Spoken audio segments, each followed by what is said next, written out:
Hi, what's up Pilipinas? What's up Pilipinas? Ross Del Rosario po ito. Kasama ko po ngayon si Miss Malu Tikia. Tama po ba, Tikia? Oo, yan. Ayan.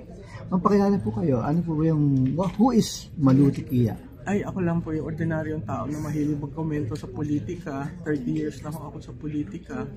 Nanilbihan ako sa House of Representatives at sa Senate at ngayon ay political consultant. Pero not ordinary na tao. Ngayon, ordinaryo. Kasi from the last hearing, ang ganda ng mga comments niya, mga suggestions, mga recommendations niyo. And well-structured yung pagsasabi niyo ng kanyang mga recommendations.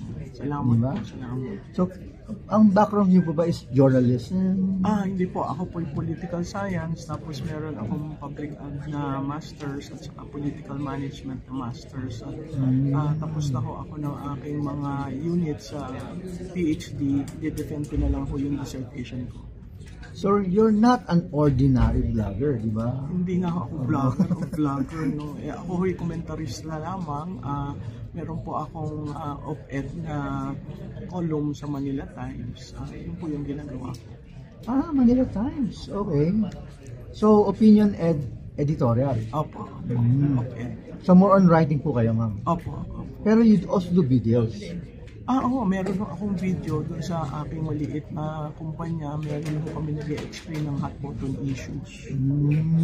So, kaya meron po akong monthly. More ano siya, parang paglalabas ng information? Opo. Education, using the different channels. Parang tutorial? Hindi naman po. Para lang dinidiskurso mo kung ano yung mga bagay-bagay na importante sa taong bayan. So sa tingin niyo, ma'am, today, second hearing ng TRICOM regarding the probe on fake news. So, do we really have to be here?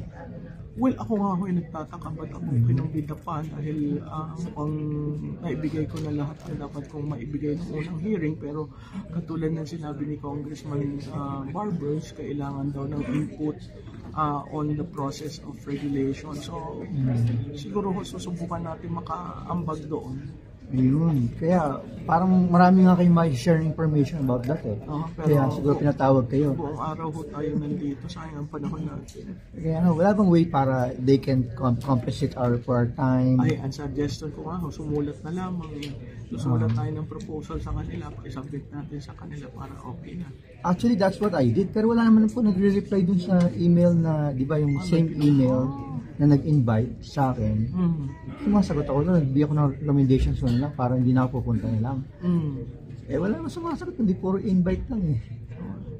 Nagtanong pa nga ako one time kung pwede mong magdala ng kasama, sa mga kung pwede mag-park, walang sumasagot talaga. Puro invite lang. One way lang, kumbaga. Sa inyo po ba through, Ako sa invitation. Through letter? Physical letter pinadala sa opisina ko.